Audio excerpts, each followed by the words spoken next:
What's your name, sir? Stevie Barnett. I grew up in Baltimore City on the east side. When did you know you wanted to become a firefighter? Well, actually, I didn't know I wanted to become a firefighter. Reverend Marcus, who was a Baltimore City firefighter, he was in the second class of Baltimore City fire department that was in 1950 when they started accepting blacks. And he, at the time, my girlfriend, who's now my wife, lived across the street from him. And he convinced me to, he told me if I plan on marrying this girl, it might be a good idea to get into the fire department for job security. I was dating a, he was a prominent member in that community, and her grandfather and him would always talk, and so trying to get some points and with the family. So that's how I really got in the department. Got interested in the department. What was the highlight of your career? Well, I had a lot of highlights in my career. I met some very interesting people. It was the job itself. It really wasn't about the job. It was about the people that the people I worked with, I came in contact with. And as far as racism, as the black and white thing, I really didn't experience it that much, but it was there. But the houses, the stations or houses, whatever you want to call, I went to, those guys, they didn't treat me as different. I mean, they didn't treat me as different. I was at their houses for pool parties, and I went everywhere with them. So I didn't have any problem with that. If you found a good house, I don't like saying station, so if you found a good house, because that's what it is. Once you find a good house, and you're with some really good people, it was days you didn't want to take off. You just wanted to be there. You didn't want to work, but you just wanted to be there because that was your family. That was your brother. You had your brothers. You had you didn't have no. You had your father. So everybody got along. You ate together. You played together. You did a lot of things together. And once you get into that situation, it's nothing. You can't even describe it. Picture your family getting together for Thanksgiving, and in the firehouse, every day was Thanksgiving because we ate well. So picture every day with your family, and you having a good meal, you're having a good conversation. That's what it was like. I'd say love. I mean, those guys love you, and you love them, and it didn't feel like work. I'll put it that way. What advice would you have for a young black woman or man looking to join the department? Do it. Honestly, that's the bottom line is do it. And it's not, I don't think, the problem, because I also helped with recruiting for a little while. The problem that the blacks have that I found back then was being, say fire department, and I don't want to run inside of a burning building, but running inside a burning building, that's just a small percentage of the job. It is a really small percentage of the job. Most of the time is you're just helping people, and you're getting along with people in the station. My advice to anybody that, not just black or whatever, is do it. I mean, it was the greatest experience I encountered in my entire life. That's the only thing I can say. It was the best job, the best people that I ever worked with in my entire life. My name is Russell Harris. And when did you know you wanted to become an Anne Arundel County firefighter? I can't remember a time that I didn't want to be a firefighter, really. I think my first impression of the fire department in Baltimore was when back then is when you turned the little the alarms were on the street corners and you would turn them, and somebody actually did a false alarm, and I was about probably 5, and kind of just meandered up to the alarm, because I heard the sirens coming, and one of firefighters kind of was picking on me and asked me did I do the alarm, but I was too short to pick up to do the alarm anyway, and I was very impressed with that. As a matter of fact, when I had a hernia operation, my grandmother asked me, well, what do you want me to get you? And I asked her for a fire truck. I always had something to do with fire department, so all my life. What was your career like? It was great. I always tell people that this is a career that chose me. You know, I've had different careers, but this is one that chose me. I actually, I was a firefighter for 2 or 3 years, but became a paramedic. And so most of my career has been in paramedic. It's been absolutely phenomenal. And as you know, one of the other firefighters said, as Steve said, particularly with our recruit class, class 19, it became like a brotherhood. You know, we all became close. All of us were close. You know, I can probably remember everybody that was in class 19 and all of the, you know, that we did during the training academy. For me, it was fun doing all of the stuff that I did as a kid, but getting paid for it.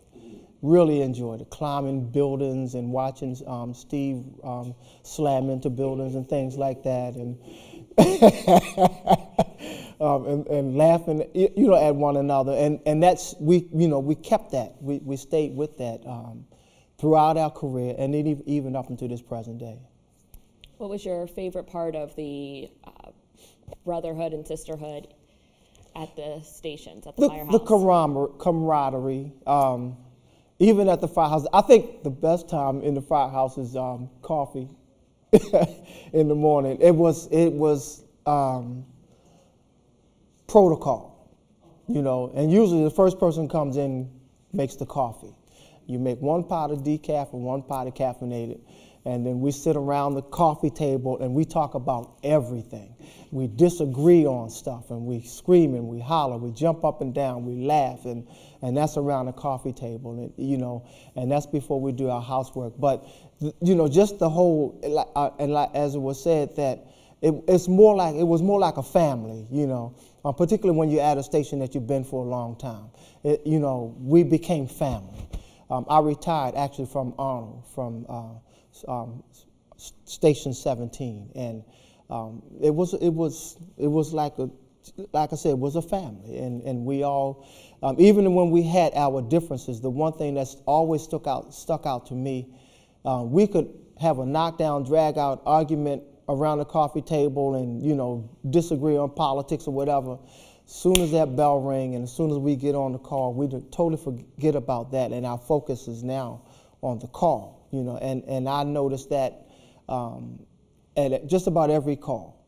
You know, we could have a really bad argument at the station about something, and then, you know, as soon as that bell rang and as soon as we get on scene, you know, all of our differences are gone, and now we're focusing on, you know, the person that's hurting. You know, and that's what that was always all about. What advice would you have to a young black male, female looking to join the department? Do it.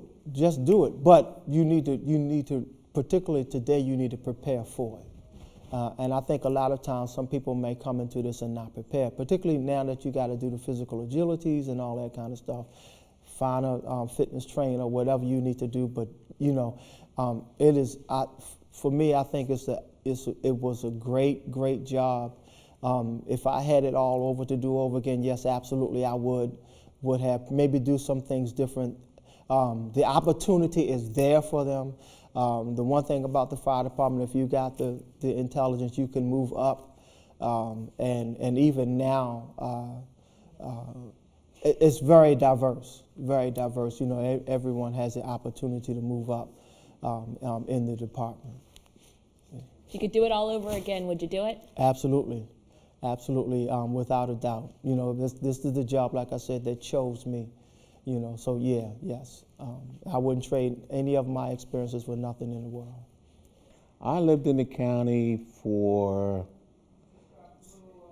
40 years. And when did you know you wanted to become a professional firefighter in Anne Arundel County? I don't think I knew it.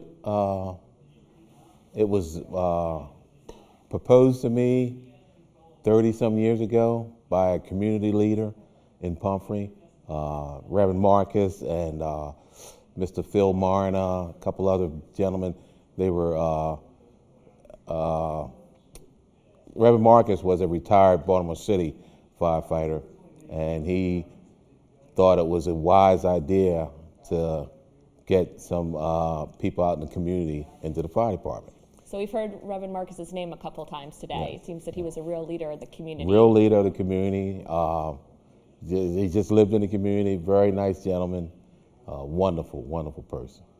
And he recruited a class, Correct. so to speak. Correct. Him and Mr. Marner. There was a couple other elderly gentlemen in the community that, and that's the way Pumphrey was. Very blue collar, professional, career people, and just hardworking people.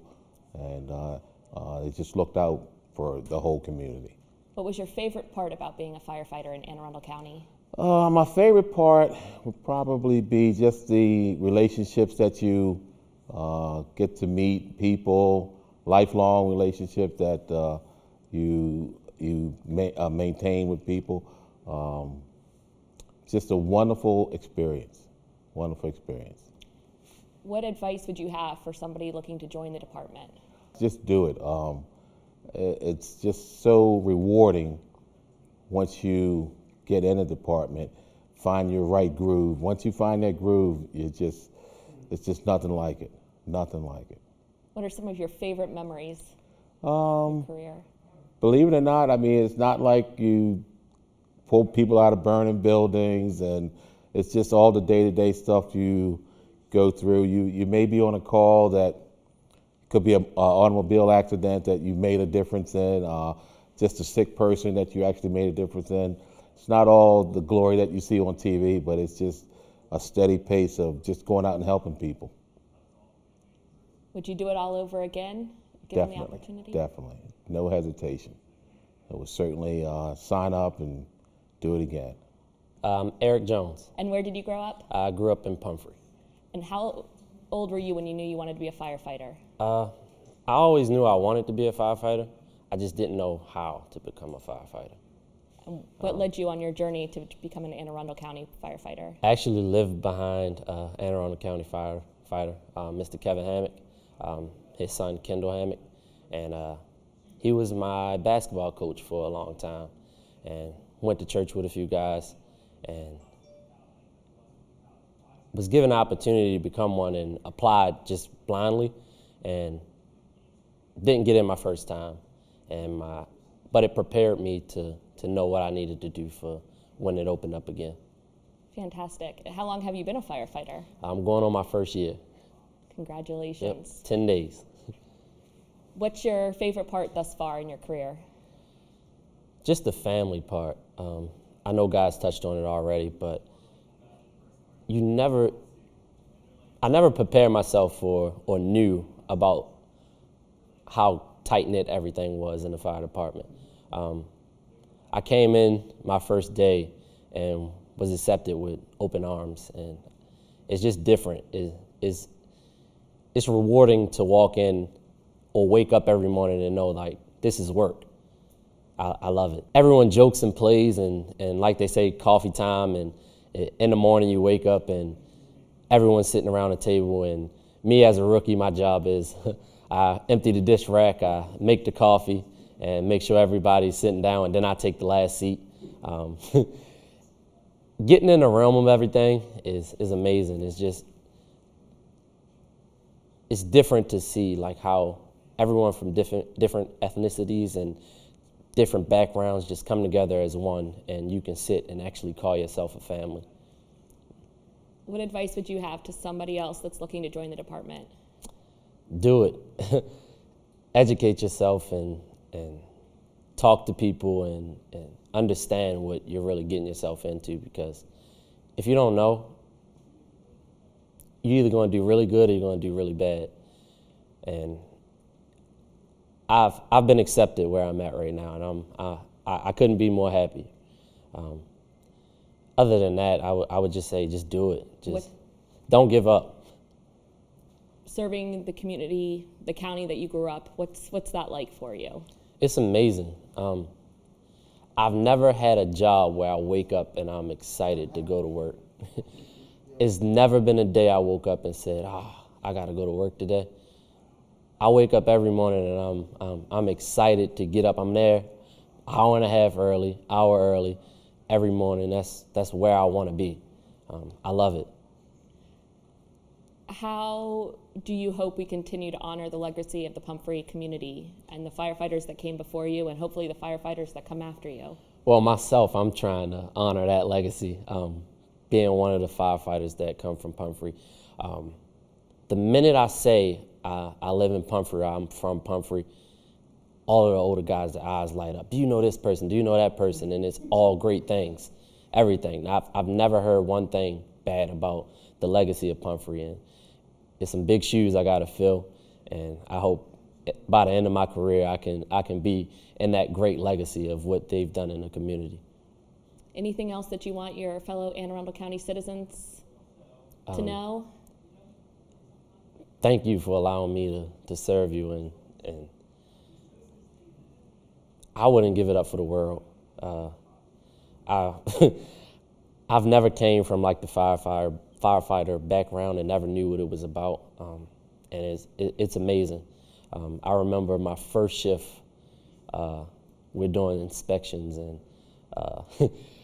we have this new thing called Active 911, where I guess a lot of the older guys wouldn't know, but Active 911, where we get kind of like a pre-alert, where we'll get something going on before it actually tones out.